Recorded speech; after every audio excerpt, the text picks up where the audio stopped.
Have you ever heard of Thaddeus Golas? Well, he wrote a book, which as soon as I saw the title in the shop, I knew it was for me. The title of the book was called The Lazy Man's Guide to Enlightenment. But there are a number of things that he says which hit home quite simply, so simple. One thing he says, you've got to start with loving yourself if you want to love anyone else. If you don't love yourself, you're wasting your time. And if you think you're not good enough to love, then love yourself for not being able to love yourself. What it really amounts to is you have to start somewhere. We're where we are, as we are, and we do have to start from exactly where we are.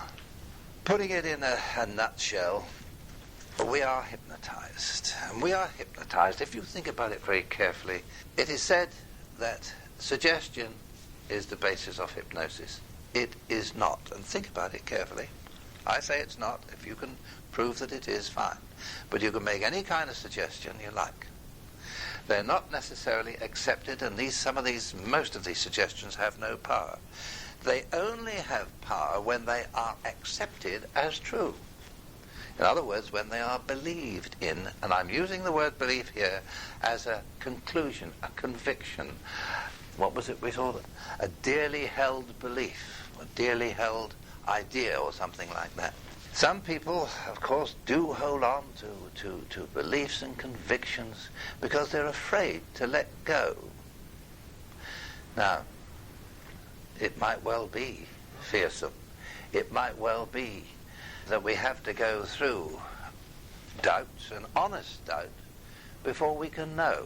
Now, this is the point about this that I'm trying to get at, is that we form conclusions with our reasoning, logical mind in the main. And belief is based upon the Scandinavian Norse word leaf, which means wish. So when you really say, I believe something, you are saying, I really wish that this was so. And it is not necessarily so. Belief is not the same as knowledge, as knowing. An agnostic is one who says, honestly, I do not know. And a Gnostic is one who says, I do know. And you remember Jung as saying, when asked, do you believe in God? And he hesitates a moment and says, no, I know there is a God. And Gnostics, the Gnostic religions, the Gnostic religions are based upon the understanding that one can know God, mystically or whatever. This is what I understand, and is that after struggling with ideas and concepts and studying I don't know how many books of what people had said, I found that I had to throw everything away, because what I understood from all this, from what conclusions I had formed, the work I was doing in psychology, I saw that it just was not good enough. All that I knew was useless. And when I did do that, something else happened. Something turned my mind upside down, which has, since I have read, has been described by a lot of other people, which I had no idea about this kind of experience before. But I found, you see, it was very much like the kind of experience that's talked about in out-of-body experience, the development of it when you go on to the peak experience. That's another term for it. What happens in an out-of-body experience or a peak experience or what have you? It comes about when you can get at what has led up to it. It comes about usually because there is trouble, because there is some kind of deep trouble very often, and the answer to which you just cannot see. In fact, usually the answer you feel cannot possibly be there. You do not know any way through, and you give up. And when you give up, something happens. And this is precisely what happened to me, and precisely what does happen in an out-of-body experience. It happens to people in this near-death experience. It happened to a friend of ours not so long ago. He collapsed with a heart attack in a store, or rushed to the hospital, resuscitated, but her heart gave out a couple of times, and she said she saw her father, There was a father, and I met him. He said, "Oh, it's my turn to come over now." I said, "No, it isn't. Don't bugger about." Gone. She now knows about, if you like, there is that which exists after this physical life. And we can experience it. You can experience it while you're still living in the full life of this material world. If you think about several factors, one is giving up your dearly held beliefs, convictions, conclusions, call them what you want. Now, a lot of these we hold, but don't even know we hold them. And what happens in our past? We live through our past, what is in the past. We live and we experience that which gives us pleasure. I can see the delight in your eyes from here. And we also experience that which gives us a great deal of pain, or little pain, or what have you. And we tend to get into the habit of trying to avoid that which gives us pain, or stop it happening, or if it has happened, to change it. And just aim for that which gives us pleasure. And we tend to judge that which gives us pleasure as being right, and that which gives us pain as being wrong. We categorize it in that way. And what we tend to do, we get into the habit of working towards the future, looking for and planning for pleasure and the avoidance of and stopping before it happens that which is going to liable to give us pain. And what we do, we stretch our past into our future and we don't live now. This is what tends to happen. We forget the now. Now, all of you here, and everyone in Australia, and in America, South and North, and in Asia and India, they can say in their own languages. Each one can say this, and it is perfectly true. I am here now. Now, that is about all that is true that one can say. But we don't live in the now. If you lived just in the now, wouldn't you tend to vacillate and not make up your mind? No, you become, in fact, more decisive. You see, what you're not doing is you're not worrying about what is going to happen. And you're not concerned with your judgment of what has happened in the past. You are concerned with what is going on now. And you have no conclusions or beliefs about the past or about what should happen in the future. And if you live truly now, you make your future. Think about this very carefully.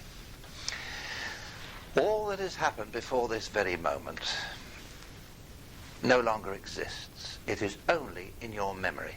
It is not reality. It is in your memory. Now, I dare say you will all possibly leave this room tonight, unless the ceiling falls down and kills us all, which is a possibility. But you can think of going home tonight, what you're going to do, where you park the car or whatever you've done. But that's imagination. That hasn't happened. That's not reality. The only reality is, in fact, you sitting there listening to me making these noises. That is fact from moment to moment to moment. And the now unfolds all the time in eternity. The eternal now is the present. That is the only time that does exist. But if we're so concerned in our own mind with what has happened and what is going to happen, I wonder if this can go on, I wonder if that can go on. What you really want, though, is to be a happy, peaceful, contented person. So see yourself like that. A happy, contented, peaceful person. Now, in my experience, this has happened, and it's happened to a number of people. You will go through what can be called a testing time, but it's sorting out. It's sorting out your cherished beliefs, your greatly held ideas, because they're going to be sorted out. Some of the things that you believe should and should not be get thrown out. So I said they rise to the surface like scum to be skimmed off, and a number of people have afterwards said, I've been going through a lot of scum trouble. I am that I am. Now that, in my understanding, can be just as correctly translated from the Hebrew as I exist because I am existence, or I am existence because I exist. Or I'm life because I'm living. Or I'm living because I am life. But what name can I give? What name can I give? And the name came of Yahweh, which is related to the Hebrew verb to be, and it means to be actively present. And as so often happens, there's another meaning to it, which means that which created beingness. From beingness itself, beingness was created, all life, all existence, which is actively present. There's no time and no place where it ain't. And part of that creativity is mind. If you're in mind and if you sort of tune in and plug in, you needed the customers, and the greater mind was there. If you need the customers, this is what you're asking for. This is your creativity. This is your faith. This is your belief about what should be. You've painted the picture. Okay, here are the customers. And he sends them in, links them up. People that have the need come along, and you have a need for them. And it happened. But you'll find, yes, you can get what you want, but does what you want really make you happy? As we were saying earlier, going into the meaning of words, it is based upon, again, a Norse word I understand, hap, which is concerned with luck. This is nothing to do with luck. I am concerned with peace and contentment, a feeling of rest, bliss. And this is what I think, where we have to balance our reason, because we do have to make decisions. We have the ability to make decisions. But every decision we make, I think, should be tempered with, but if it's not right, correct me, put me in the right direction. We get pushed in the right direction. Sometimes we are not opening our mind enough, and we get really shoved. It happens like that. But you think about this now. I don't know how many of you accept the idea of karma, for instance. Action and reaction, reap as you sow. And so many people say, oh, I suppose that's my karma, they say with miserable expression. And I've got to put up with this to the end of my life or something. I've come down, I suppose, this life. And all this is, But they won't get any further with that if they don't change their attitude of mind towards that which is happening in the now, in the current present, in the current moment. If at any time you beef about what is happening to you, you are resisting your karma. You're saying, I don't like this, this is wrong. It's not. It cannot possibly be wrong if it is happening to you. What is happening at any given moment is there for your good, for your enlightenment, for you to learn from, for me to learn from. So you say, right, you rotten swine, that hurt me, I didn't like it, but I know it's right, thank you very much. You know, you've got to accept the fact that sometimes you can't accept some of the facts. Just like old Thaddeus Golas said, you've got to love yourself for not being able to love yourself sometimes. So, if karma is that which happens every second, you've got to stop and think why it is happening. If you resist it, if you push it away, it's going to repeat, or it's going to stick, and you won't change your way, you won't change your path, until you can honestly say, thank you for everything that occurs, whether it's good or whether it's bad. Now, as I said, I could go on for a long time, but I'm going to summarize by reading the whole of this book to you. Once there was a boy who listened to an old man, and thus began to learn about the precious present. It is a present because it's a gift, the contented man explained, and it is precious because anyone who receives such a present is happy forever. Gosh, the little boy exclaimed, I hope someone gives me the precious present. Maybe I'll get it for Christmas. The boy ran off to play, and the old man smiled. He liked to watch the little boy play. He saw the smile on the youngster's face and heard him laughing as he swung from a nearby tree. The boy that was, not the old man. The boy was happy, and it was a joy to see him. The old man also liked to watch the boy work. He even rose early on Saturday mornings to watch the little labourer mow the lawn across the street. The boy actually whistled while he worked. The child was happy no matter what he was doing. It was indeed a joy to behold. But when he thought about what the old man had said, the boy thought he understood. He knew about presents, you see, like the bicycle he got for his birthday and the gifts he found under the tree on Christmas morning. But as the boy thought more about it, he knew that the joy of toys never lasts forever, and he began to feel slightly uneasy. What, he wondered, is the precious present? What could possibly make me happy forever? And he found it difficult to even imagine the answer. So he returned to ask the old man, "Is the present a magic ring, one I can put on my finger and make all my wishes come true?" "No," he was told. "The precious present has nothing to do with wishing." As the boy grew older, he continued to wonder, and he went to the old man. "Is the precious present a flying carpet?" he inquired, "one that I could get on and go any place that I liked?" "No," the man quietly replied, "no. When you have the precious present, you will be perfectly content to be where you are." The boy was becoming a young man now, and he felt a bit foolish for asking. But he was uncomfortable, and he began to see that he was not achieving what he wanted. "Is the precious present," he slowly ventured, "a sunken treasure? Perhaps rare gold coins buried by pirates long ago?" "No, young man," the old man told him, "it is not.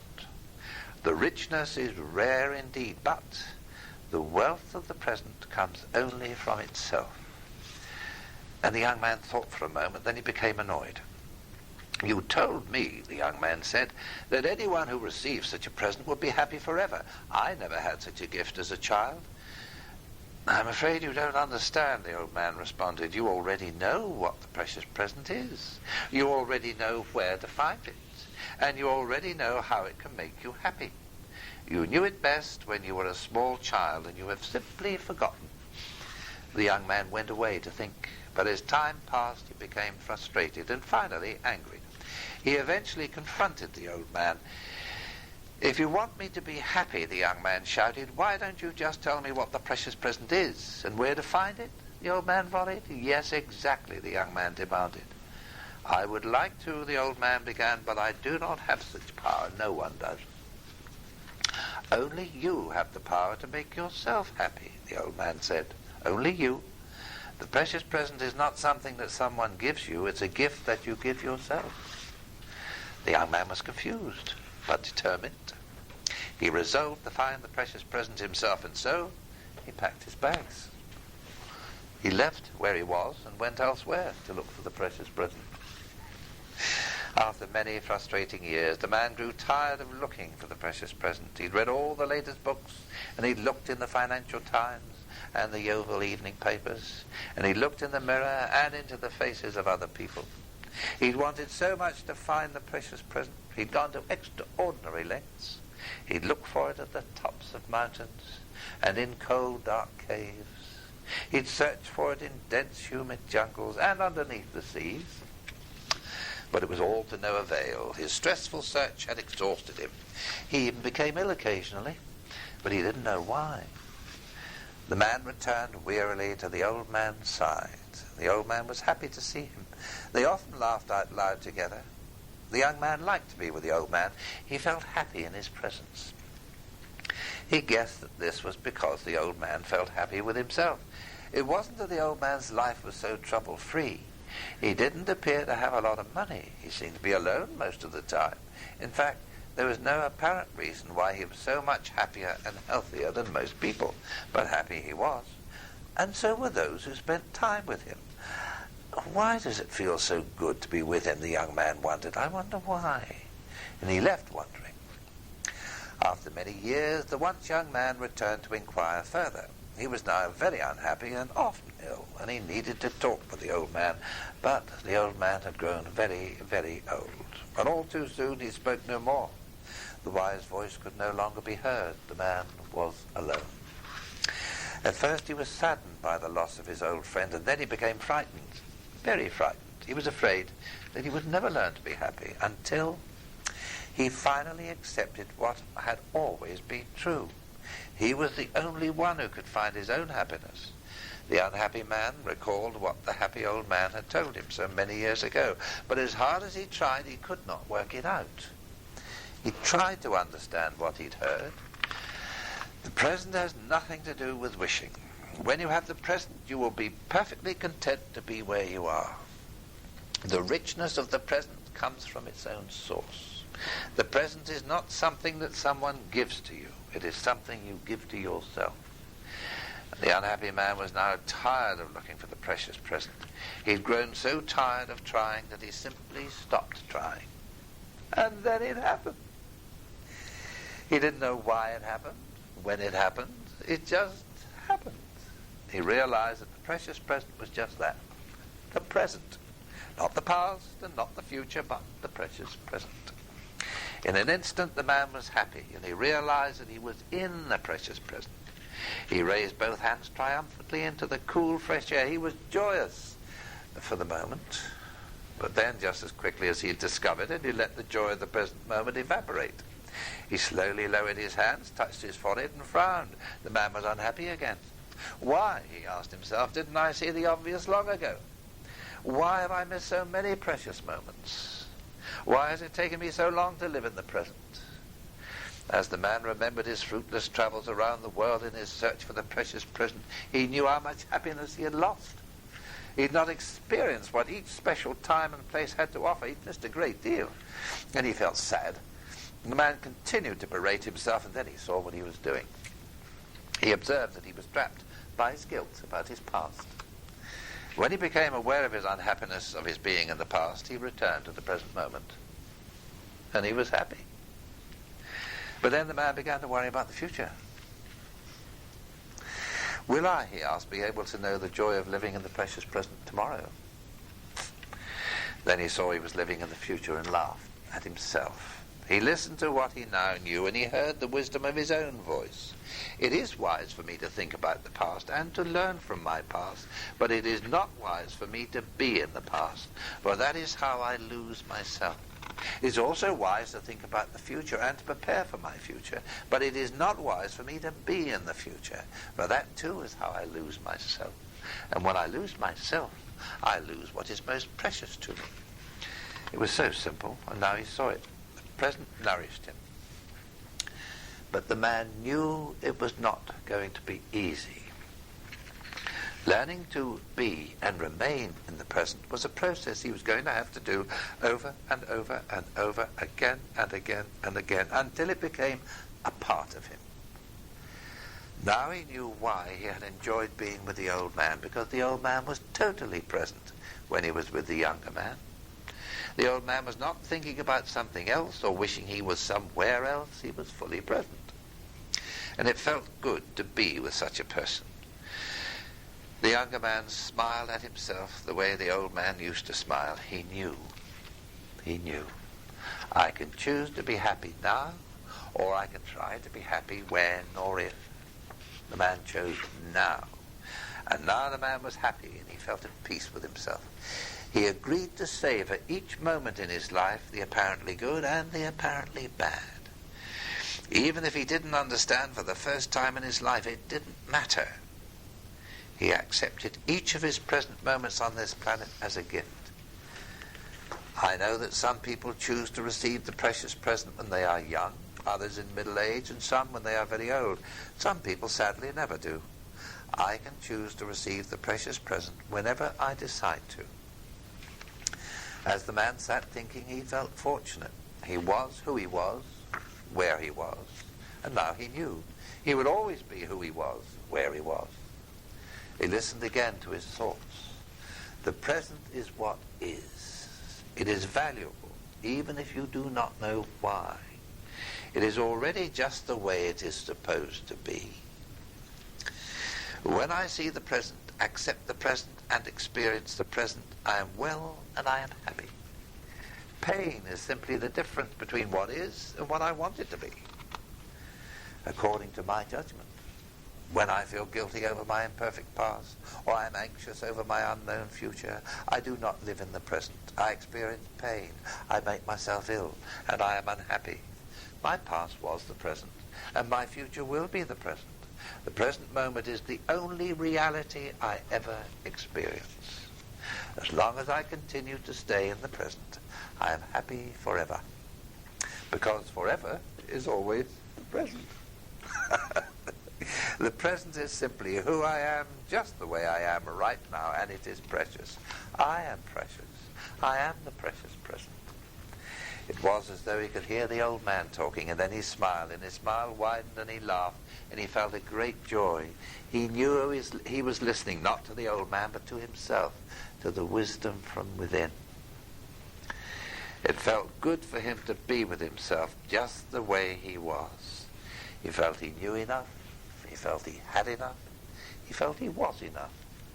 Now, he had finally found the precious present, and he was completely happy.